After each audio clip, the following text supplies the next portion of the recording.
Assalamualaikum warahmatullahi wabarakatuh. Selamat siang semua mahasiswa peserta mata kuliah seminar masalah administrasi negara. Semoga semua dalam kondisi sehat ya, dan masih punya semangat buat melanjutkan perkuliahan. Jadi sesuai materi yang diberikan minggu lalu, kita membahas tentang bagaimana memahami masalah, gitu, bagaimana mengidentifikasi masalah. Gitu. Nah, ini penting sekali karena dasar untuk menulis ilmiah, untuk melakukan kajian ilmiah nanti ya harus paham masalah gitu ya. Jadi awalnya itu adalah mempertanyakan gitu kan, bertanya sesuatu, kemudian pingin tahu, dan pingin tahunya itu yang jadi dasar untuk nanti diteliti gitu kan. Nah, pada pertemuan ini saya mengajak Bapak Eko Budi Sulistyo sebagai pengajar juga di mata kuliah seminar masalah. Jadi nanti saya dan Pak Eko akan berdiskusi, kemudian nanti kalian bisa simak poin-poin penting yang harus dipahami gitu ya, dan apa yang bisa dipelajari, dan kemudian nanti akan menjadi bagian yang utuh dari materi selanjutnya gitu. Nah, di sini sudah ada Pak Eko. Selamat siang Pak Eko. Selamat siang Pak Semua. Ya, oke. Jadi ini mahasiswa kita mau kita berikan materi tentang tips-tips gitu ya, bagaimana bisa mengidentifikasi terus merumuskan masalah gitu. Karena kadang kan kesulitannya nanti adalah mulai dari mana Pak gitu kan, kemudian apa sih Pak yang harus dirumusin gitu kan, kemudian kenapa yang itu nggak bisa jadi masalah Pak gitu kan. Sering sekali tuh pertanyaan-pertanyaan yang muncul gitu kan. Jadi sebagai seorang mahasiswa penting juga kita kasih tips-tips atau trik-trik gimana supaya bisa mengetahui hal tersebut gitu kan. Nah, dimulai dari yang pertama mungkin Pak Eko. Menurut Pak Eko itu masalah yang baik itu gimana Pak Eko? Baik, terima kasih Pak Sumon. Mahasiswa sekalian yang berbahagia, kalau kita bicara karya tulis ilmiah itu orientasi adalah how to solve the problem, kan gitu ya. Jadi bagaimana menyelesaikan masalah. Masalah ini bukan semua masalah yang berkaitan dengan kehidupan kita lalu harus diselesaikan dengan penelitian, harus diselesaikan dengan karya ilmiah, tapi adalah masalah-masalah tertentu yang membutuhkan pemikiran-pemikiran tertentu, yang membutuhkan analisis tertentu yang bisa dianggap masalah. Misalnya contoh ya, kalau kita dari kampus, dari sekolah, dari rumah ke kampus, kemudian naik motor, lalu ban motor kita pecah, kira-kira itu masalah bukan? Tentu itu masalah. Tapi persoalannya apakah masalah ban bocor itu harus diselesaikan dengan penelitian, harus diselesaikan dengan riset, harus dianalisis? Tidak kan? Maka solusinya gimana? Ya, solusinya langsung dibawa ke tukang tambal ban, selesai masalah. Nah, terus masalah yang kedua, kasusnya sama. Suatu ketika kalian pergi ke sekolah, ke kampus, di satu tempat yang sama bannya bocor. Lalu besok temannya lagi ban bocor di tempat yang sama lagi. Yang ketiga ban bocor di tempat yang sama lagi. Nah, ini apakah solusinya tambal ban? Tentu tidak. Kenapa? Karena di tambal ban sekarang besok bocor lagi. Tambal ban sekarang besok bocor lagi. Nah, tentu ini harus dianalisis. Apa sih yang menjadi persoalan ban kebocor terus gitu ya? Nah, tentu ini sudah berbeda dengan yang pertama tadi. Kemudian yang ketiga, misalnya kita ini tiba-tiba tidak ada masalah apapun, tidak merasa bahwa motor kita ini bermasalah, misalnya mogok, motor mogok, ya kan, motornya mogok, tadi bannya bocor, sekarang motor mogok. Apakah kemudian tiba-tiba langsung bisa diambil kesimpulan, oh ini bannya bocor sehingga mogok, oh ini akinya mati, oh ini bensinnya habis, oh ini mesinnya mati, bisa kan enggak? Nah, ini perlu dianalisis. Persoalan-persoalan yang perlu dianalisis seperti inilah yang harus diselesaikan dengan riset, yang harus diselesaikan dengan masalah. Oleh karena itu, masalah penelitian ini adalah masalah yang alternatif pemecahannya itu tidak satu, ya. Yang penyebab-penyebabnya mungkin tidak tunggal. Oleh karena itu, inilah persoalan-persoalan atau masalah-masalah yang sangat mungkin untuk diangkat dalam sebuah riset karya ilmiah. Tapi kalau masalahnya sudah fix, ban bocor, bawanya ke tukang tambal ban, kita nggak perlu buat proposal untuk menyelesaikan masalah itu. Tapi kalau masalahnya banyak, apalagi masalah sosial ya, masalah di bidang administrasi publik ya, Pak Simon, itu banyak sekali dan tentu penyebabnya tidak tunggal, solusinya juga tidak tunggal. Kita melakukan penelitian untuk memastikan apa penyebabnya dan untuk mencari solusi yang terbaik dari masalah itu yang kemudian nanti pas sesuai dengan penyebab persoalan yang dihadapi. Saya kira itu Pak Seno. Ya. Betul. Betul banget Pak Eko. Jadi cara gampangnya itu kan pokoknya masalah itu apa yang nggak ideal gitu kan. Jadi apa yang nggak ideal itu bisa jadi dia masalah gitu. Bisa jadi loh belum tentu dia masalah gitu. Makanya perlu didalami apakah merupakan masalah beneran atau mungkin masalah yang tidak terlalu urgent misalnya gitu kan. Kalau masalah yang nggak terlalu urgent kan masalah-masalah di keseharian itu kan banyak gitu kan. Bangun kesiangan itu kan bukan masalah ilmiah itu kan. Masalah-masalah yang nggak urgent itu kan, bangun kesiangan terus kemudian nggak sempat sarapan misalnya. Nah tapi kalau yang ilmiah itu kan yang butuh teori buat memahaminya gitu kan. Terus kemudian butuh metode gitu kan supaya bisa tahu data-datanya gitu kan. Nah itu yang sifatnya ilmiah gitu kan. Nah kalau di dalam administrasi publik itu Pak Eko, masalah-masalah yang mungkin muncul itu di seputar lingkup apa aja gitu, mungkin mahasiswanya biar bisa paham ya. Jadi masalah administrasi publik itu boleh disebutkan banyak sekali ya, banyak banget gitu. Ibaratnya itu mata melek, bangun tidur itu udah ketemu dengan masalah administrasi publik. Misalnya tiba-tiba listrik mati, ya kan? Begitu melek mata, listrik mati. Gimana air nggak hidup, ya kan? Kalau cuma sekali nggak apa-apa. Kalau berhari-hari, berbulan-bulan listrik mati itu berarti ada nggak beres dengan kebijakan di bidang kelistrikan, kira-kira gitu kan? Nah, ini udah bangun tidur udah ketemu masalah kita ini, gitu, Pak Simon. Ya kan? Terus nanti mau tidur ya, mau tidur misalnya ya, kita kayaknya kalau misalnya mau tidur ya kan, ini contoh kecil ya, contoh kecil misalnya mau tidur, ini apa namanya, biasanya orang ya kan, biasanya orang makan buah-buahan. Ini kalau sekedar satu orang nggak bisa makan buah-buahan, ini nggak masalah. Tapi kalau satu kampung orang mau beli buah-buahan tuh, mau makan, mau berangkat tidur itu biasanya nggak bisa. Bagaimana? Ya kan? Apa solusinya? Nah, pemerintah bicara impor buah supaya kebutuhan masyarakat terhadap buah itu terkendali. Itu contoh sederhana. Tapi di luar, begitu kita udah mata melek keluar rumah, ini lebih banyak lagi persoalan di bidang administrasi publik, ya kan? Mulai dari pelayanan publik yang jelek, ya kan? Kebijakan publik yang jelek, tingginya tingkat kriminalitas, kemudian birokrasi kita yang buruk, korupsi yang tinggi, apalagi banyak sekali gitu kan yang ada di lapangan itu. Nah, kesemuanya itu nanti kan ada masalah nih yang membedakan, misalnya oh ini masalahnya hukum atau administrasi publik, ya gitu ya kan. Oh ini masalahnya bidang ekonomi atau administrasi publik, karena kasusnya bisa sama tapi nanti diselesaikan dengan cara yang berbeda, ya kan? Misalnya kalau orang tidak bisa makan, ya ini masyarakat tidak bisa makan, solusi dari ekonomi apa? Ya meningkatkan produktivitas, produksi beras.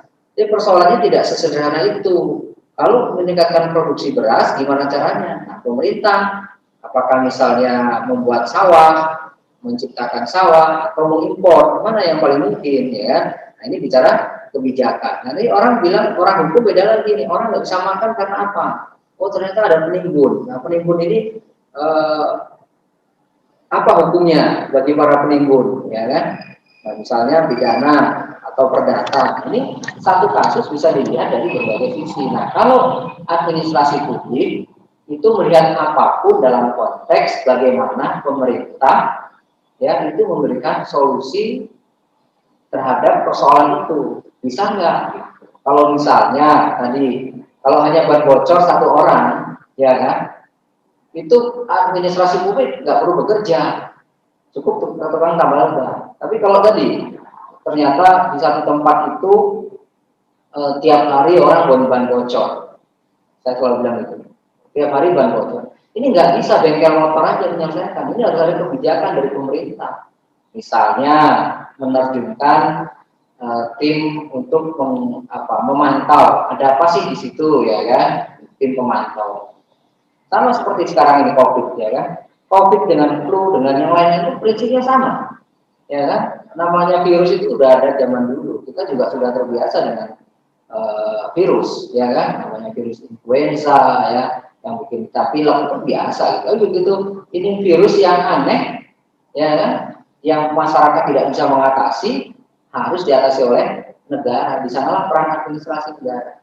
Nah, oleh karena itu masalah apapun sebenarnya bisa ditarik ke administrasi publik, tergantung kita memandunya, ya, tergantung kita mengelingkan menautkan ini konteksnya apa gitu. Jadi sama-sama virus, ini bisa masalah publik, bisa masalah pribadi, ya. Nanti bagaimana membawa masalah itu ke ranah administrasi publik, itu harus banyak baca tentang teori yang berkembang di administrasi publik. Tidak semua masalah juga bisa dijawab di administrasi publik, ya kan? Itu nggak semua. Iya. Cuma beda ya Pak Eko ya, masalah administrasi publik seperti dibandingkan dengan misalnya masalah politik gitu ya, masalah sosiologis itu kan. Nah, itu gimana Pak Eko? Beda. Jadi kalau masalah politik itu nanti solusinya adalah like or dislike, ya kan? Like or dislike, tidak bicara right or wrong, gitu ya. Tidak bisa bicara right or wrong, tapi bicara like or dislike. Berapa banyak orang yang mendukung penyelesaian masalah ini? Misalnya contoh kasus lepasnya Timur Timur. Dari sisi administrasi publik itu nggak bisa dibenarkan karena ini bicara tentang efektivitas pengelolaan wilayah. Masa ada satu negara nyelip di satu tempat gitu kan, dan itu negara orang lain. Sementara di seberang sana itu wilayah kita. Untuk masuk ke wilayah kita sendiri kita harus lewati orang lain, dan itu kita harus pakai paspor, pakai visa, kemudian masuk ke negara kita. Kan tidak mungkin. Kalau pakai pesawat oke lah, pakai laut itu juga harus mengikuti teritori dia. Tapi secara politik itu benar gitu. Kenapa? Karena referendum Timur Timur itu didukung oleh mayoritas masyarakat. Nah, kemudian kalau masalah sosiologis gimana? Sama, masalah sosiologis itu kadang-kadang tidak bicara benar atau salah. Kalau masyarakat di situ itu sepakat dengan nilai-nilai tertentu, walaupun mungkin secara administrasi publik salah, ya itu solusinya. Contoh konflik ya. Konflik sosial itu kalau ditinjau dari administrasi publik relatif lebih mudah karena kita bisa menggunakan pendekatan kewenangan, pendekatan birokrasi. Ya, sekarang masalah tanah misalnya di Lampung, ya kan, masalah tanah di Lampung itu kan sudah sederhana kalau ditinjau dari administrasi publik. Misalnya Moro-Moro, sekarang orang Moro-Moro itu administrasi pertanahannya gimana? Punya sertifikat nggak mereka? Kalau nggak, selesai urusan, tanah itu kembalikan ke negara. Itu secara administrasi negara. Tapi kalau itu diambil begitu saja, selesai nggak masalah? Enggak. Kenapa? Secara sosiologis itu nggak kena. Masyarakat tetap akan memberontak. Oleh karena itu gimana? Nah, ini maka penyelesaiannya secara sosiologis. Bagaimana penyelesaian secara sosiologis? Ya nanti pendekatan ilmu sosiologis, pendekatan komunikasi sosial, pendekatan budaya, adat, istiadat, ya, berkaitan dengan itu yang mungkin relatif cocok dipakai. Jadi mungkin itu ya Pak Simon. Ya. Bedanya antara ini masalahnya masuk ranah administrasi negara, ranah politik atau ranah sosiologi atau bahkan ekonomi sosial, di mana kebijakannya. Ya, setuju banget ya. Jadi jangan salah gitu kan. Jadi sering salah mengidentifikasi masalah gitu kan. Sering dirumuskannya masalahnya masalah politik gitu kan. Bicara politik itu kan bicara yang soal kepentingan gitu ya. Bicara soal siapa yang dominan gitu. Nah, kalau administrasi publik itu ya fokus aja ke aspek kelembagaan gitu kan, kebijakan itu.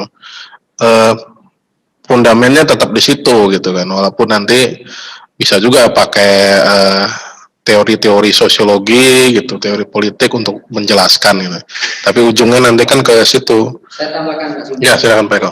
Sedikit aja.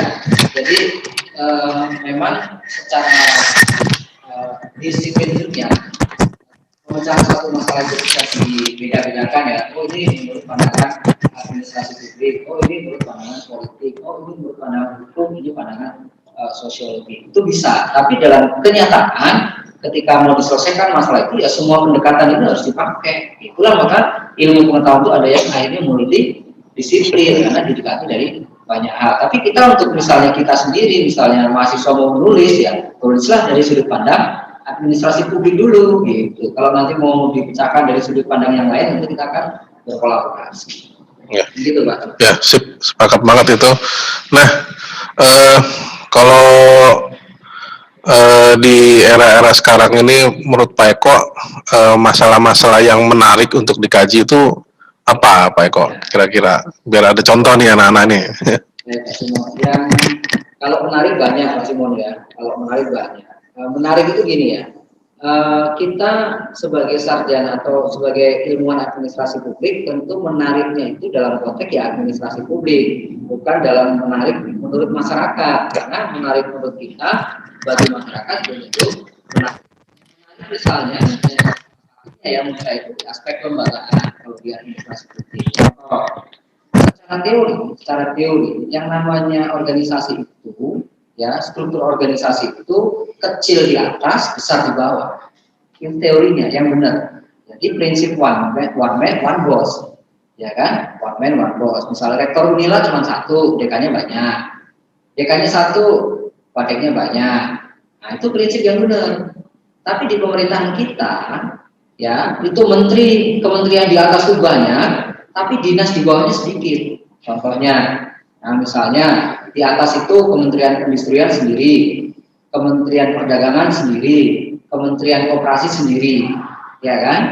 Nah itu. Tapi kalau di bawah namanya dinas Diskoperindak, Dinas Perindustrian, Koperasi dan Perdagangan. Kepala dinasnya satu, di atas pimpinannya banyak, ada 4, ada 3.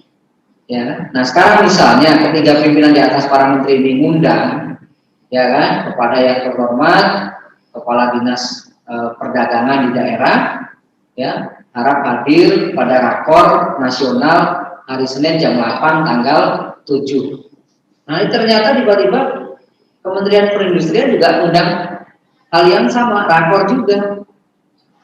Nanti Kementerian Koperasi juga undang juga, sama juga jadwal. Ada catatan di bawah, tidak boleh diwakilkan. Nah, kira-kira kepala dinasnya bingung nggak kalau kayak gini, Pak? Bosnya 3 ya. Nanti begitu bosnya 3, kebijakannya beda-beda, tambah bingung. Yang satu boleh ke sini, yang satu nggak boleh ke sana. Karena antara Menteri Perindustrian dan Menteri Koperasi ini bisa berbeda sudut pandangnya. Nah, ini contoh. Jadi aspek kelembagaan itu juga masalah penting, ya kan? Terus yang kedua misalnya, kita ini bicara tentang pemerintahan. Nah, pemerintah itu kita punya struktur RT contoh ya. RT itu nggak diakui di dalam undang-undang, ya kan? Nggak ada di dalam undang-undang diakui RT itu kan. Tapi RT dapat gaji. Dasarnya apa coba? Gitu. Ya. Dasarnya apa? RT itu digaji dengan biaya pemerintah, dengan anggaran pemerintah. Terus kemudian struktur RT itu sebagai apa? Kok dia bisa menentukan si A dapat surat, si B tidak dapat surat misalnya. Nah ini unik di Indonesia ini, gitu kan? Contoh aja. Apakah kemudian kita bicara RT nggak penting? Ini bukan bicara RT penting nggak penting, tapi kita bicara kelembagaan administrasi. Kemudian yang terakhir contoh desa, ya. Desa, pemerintahan desa. Ini di desa di Indonesia ini unik. Ada desa, ada kelurahan. Dan level kelurahan dan desa itu disamakan di Indonesia. Padahal kelurahan dengan desa itu harusnya sangat berbeda walaupun sama-sama di bawah kecamatan teritorinya. Itu dari contoh aja Pak Simon ya. yang menarik di kelembagaan. Jadi dari aspek kelembagaan, sistem administrasi publik Indonesia ini masih banyak kekacauan, Pak Simon. Ya, banyak sekali ya. Itu baru kelembagaan tuh. Kita belum masuk ke. Mungkin Pak Simon punya contoh yang lain. Ya, belum masuk ke kebijakan misalnya itu kan. Belum lagi masuk misalnya ke aspek yang lebih teknis lagi, misalnya keuangan gitu kan ya. Keuangan juga banyak sekali tuh masalah tuh. APBD itu tiap tahun selalu penuh masalah kan. Kenapa nggak mencapai realisasi gitu kan ya. Jadi keuangan itu nggak melulu soal penerimaan pajak atau retribusi gitu. Seharusnya yang diteliti misalnya kenapa nggak mencapai realisasi gitu kan. Kemudian aspek apa yang ternyata tidak capai realisasi gitu. Nah itu banyak sekali tuh ide-ide yang bisa muncul di situ. Belum lagi kepegawaian. Kepegawaian bicara tentang ASN kan. Nah, ASN itu nggak harus terus menerus ini ya. Jadi sering sekali penelitiannya terus menerus meniru kakak tingkatnya gitu ya. Kalau yang skripsi nih gitu. Jadi semestinya inovatif berpikirnya, misalnya ASN dalam kebutuhan digitalisasi gitu kan banyak tuh tantangannya gitu kan, bagaimana ASN berhadapan dengan work from home misalnya kan, bagaimana ASN dengan kegiatan-kegiatan yang serba online ini itu bisa jadi masalah tuh gitu ya. Kemudian bagaimana pola organisasinya yang kemudian misalnya harus shift-shiftan gitu kan di kajian kepegawaian. Belum lagi yang lain ya, yang lain banyak sekali. Pokoknya seluruhin aja mata kuliah itu, baru nanti kalian cari data-datanya atau ide-idenya bisa dicari di media massa gitu ya, media massa atau di kadang bahkan di sosmed itu juga ada ide-ide yang mungkin bisa untuk pencetus gagasan kalian gitu kan. Nah, jadi intinya kalau bicara bagaimana mengidentifikasi masalah itu ya, Pak Eko mungkin banyak pengalaman tuh. Mestinya kan diawali dengan apa Pak Eko? Ya, Pak Simon. Jadi untuk ide itu yang paling penting adalah membaca. Ya. Jadi kalau teman-teman mahasiswa mau dapat ide yang bagus ya membaca. Membaca itu bisa membaca apa saja ya. Jadi gini, kalau bukan harus selalu buku-buku baru. Kadang-kadang di dalam buku-buku lama itu juga ada isu-isu yang belum terungkap, ya kan? Belum terungkap. Jadi jangan terfokus pada buku-buku baru misalnya. Itu yang pertama membaca. Jadi banyak membaca. Ya.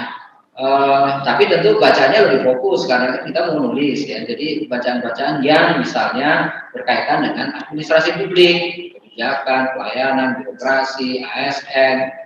Jangan misalnya mentang-mentang ini lagi heboh tentang corona lalu kita banyak baca tentang corona, ya kan? Corona itu apa sih gitu? Kemudian penyebabnya apa? Nah itu nggak ada hubungannya dengan administrasi negara, itu nanti bidang kesehatan maksudnya. Kalau mau bicara corona ya gimana sih pemerintah mengatasi corona gitu kan? Kebijakan-kebijakan apa sih yang berkaitan dengan corona kan gitu. Nah, jadi banyak membaca. Kemudian tentu diskusi Pak Simon ya. Diskusi dengan teman-teman, karena kadang-kadang diskusi dengan teman-teman, dengan dosen itu yang tadinya nggak kepikiran jadi kepikiran Pak Simon, ya kan? Oh iya ya, gitu. Ternyata sharing itu kemudian bisa menimbulkan banyak ide, banyak gagasan gitu. Dan diskusi itu nggak harus dengan banyak orang ya, dengan teman kita deket, bisa sambil chatting, bisa sambil guyon, bisa pokoknya. Tapi ide itu diskusi itu harusnya lebih lagi-lagi fokus ya, nggak kemana-mana. Gitu. Jadi diskusi, banyak membaca. Kemudian yang selanjutnya menurut saya untuk mengeluarkan ide, akhirnya harus menulis, gitu. Karena kalau udah ditulis, kadang-kadang di dalam tulisan ya saya harus memasukkan ide ini, harus memasukkan gagasan ini. Ya. Jadi harus banyak nulis, jangan hanya di batin aja, udah didiskusikan, udah dibaca, terus disimpan dalam hati, di batin. Nah ini agak susah nanti Pak Simon ide keluar. Ya. Kemudian yang paling penting gini, kita harus berpikir kritis, ya. Berpikir kritis ini jangan takut, gitu. Jangan takut, waduh ini bertentangan nggak ya dengan pemerintah? Oh ini bertentangan nggak ya dengan politik? Oh ini bertentangan nggak ya dengan hukum? Kalau sepanjang masih berpikir, tidak apa-apa. Misalnya kalian bicara ini contoh ya, contoh bicara gimana sih orang nyopet itu nggak ketahuan, nah gitu ya. Jadi kan nggak apa-apa kalau cuma mikir oh, copet nggak ketahuan, oh dipelajari ilmu copet boleh. Ya nggak boleh apa, baru praktek lah nyopet, nah itu nggak boleh kalau udah kayak gitu melanggar hukum ya. Jadi selama kita bebas di dalam berpikir itu no problem, karena kalau kita sudah cara berpikir kita sudah apa ya Pak Simon ya, sudah apa kungkung, maka ide itu akan mati. Akhirnya idenya itu aja yang kita baca. Kalau PNS rekrutmen, kalau apa kebijakan efektivitas, kalau program evaluasi, itu aja muter-muter di situ. Jadi karena kita terkungkung pada hidup ini, boleh nggak ya kalau kita buat penelitian kayak gini, ini boleh nggak ya kalau kita nulis kayak gini gitu ya, nggak apa-apa gitu, ditulis aja. Ketika nanti mau dilanjutkan, ini kira-kira cocok apa enggak, baru kita diskusi dengan orang yang mungkin lebih paham, apa dosennya, atau mungkin kawan yang sudah pengalaman, senior gitu Pak Simon. Ya. Pak Simon ada tambahan? Iya betul, betul banget gitu. Jadi kalau untuk yang masih baru belajar mengidentifikasi masalah, kuncinya baca sama diskusi gitu ya. Kecuali kalau sudah ahli, nanti ahli itu bisa merumuskan sendiri gitu kan. Ya, kalau udah ahli kadang-kadang tidur itu Iya betul. Mau tidur itu malah Iya, iya. Jadi kecil juga dapat ide. betul, betul. Jadi manfaatkan teman-temannya, manfaatkan dalam arti baik ya gitu ya. Jadi silakan manfaatkan teman-temannya untuk diskusi, untuk sharing gitu ya. Tuker-tukeran aja, giliran si A butuh ide, diskusi gitu kan. Nanti gantian kan si C butuh ide, diskusi lagi timnya gitu ya. Jangan kabur, udah dikasih ide nanti kabur temennya sendirian kan kasihan gitu kan. Jadi harus tetap dijaga kelompok diskusinya gitu ya. Jadi itu ya mungkin ya. Satu lagi Pak Simon. Oh ada lagi Pak, silakan Pak. Saya mungkin nambahkan ya. Jadi kita tadi berangkat dari masalah ya Pak Simon ya. Ya. Nah masalah itu ada dua.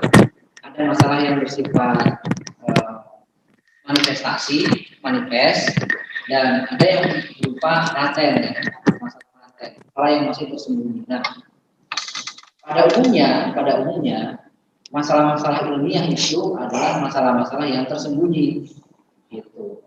Kenapa? Karena masalah yang tersembunyi itu biasanya lebih banyak, lebih rumit, lebih besar, dan membutuhkan lebih banyak pemikiran dibandingkan dengan masalah yang sifatnya manifest tadi. Ya, saya contohkan tadi kalau tiba-tiba ban bocor itu kelihatan ada pakunya kan gitu kan.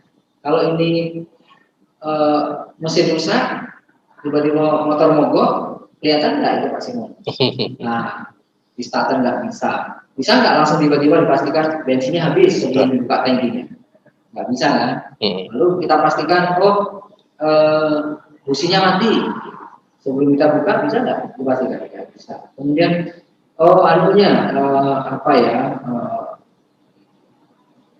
aki ya, akinya mati, nggak bisa, harus dicek satu persatu. Nah, jadi butuh proses nih. Tapi kalau ban bocor tadi begitu diputer, oh ini ada pakunya, itu kelihatan manifest. Jadi teman-teman mahasiswa kalau menemukan masalah dengan cara membuat masalah, gitu ya. Jadi masalahnya apa ya? Nah, jadi mencari masalah. Nah, kita cari masalah sendiri, ya kan? Yang relevan dengan administrasi negara dan kita selesaikan sendiri dengan ilmu-ilmu metode yang kita miliki. Gitu. Jadi kita yang nyari masalah pemerintah, kemudian kita juga yang mencarikan solusi. Nah, sebenarnya kita bukan mencari masalah, Pak Simon. Masalah itu sudah ada, tapi belum terlihat oleh orang biasa. Nah, masalah itu terlihat oleh kita, orang-orang yang punya pengetahuan di bidang administrasi negara. Gitu. Jadi boleh jadi orang tidak melihat itu masalah, tapi kita sebagai mahasiswa administrasi negara melihat, oh ini masalah serius. Seperti yang saya bilang tadi, orang nggak pernah mikir, ya kan? Kementerian di atas itu 34, sementara dinas di bawah ini hanya misalnya 18 atau 20. Itu nggak ada yang mikir tuh kalau bukan administrasi negara. Ya kan? Orang melihat itu fine-fine aja, nggak ada masalah kok selama bertahun-tahun dari zaman dulu sampai sekarang nggak ada masalah. Gitu. Kenapa? Ya karena belum pernah ada kasus kejadian tadi, satu kepala dinas dipanggil juga menteri pada waktu bersamaan, jam yang sama nggak boleh diwakili. Kalau itu terjadi akan susah. Nah, gitu Pak Simon. Ya. Terima kasih. Mantap banget ya. Jadi detail banget Pak Eko menyampaikan paparannya, menyampaikan informasinya gitu ya. Jadi semoga bisa nangkap ya apa yang dimaksudkan dalam diskusi ini gitu ya. Mungkin seperti itu gitu ya, segitu. Nanti kalau ada yang mau dipertanyakan bisa ditanyakan ya, bisa di bawah video ini, bisa di kolom komentar, bisa gitu kan. Nanti Pak Eko akan jawab di komentar-komentar itu, dan saya juga kalau bertanya saya akan jawab itu gitu ya. Oke, saya rasa itu kita terima kasih Pak Eko sudah memberikan tipsnya dan triknya. Semoga kalian bisa mengerti apa yang dimaksudkan. Kita ketemu lagi di video berikutnya. Oke, salam sehat. Semoga masih semangat ikut kuliah. Assalamualaikum warahmatullahi wabarakatuh.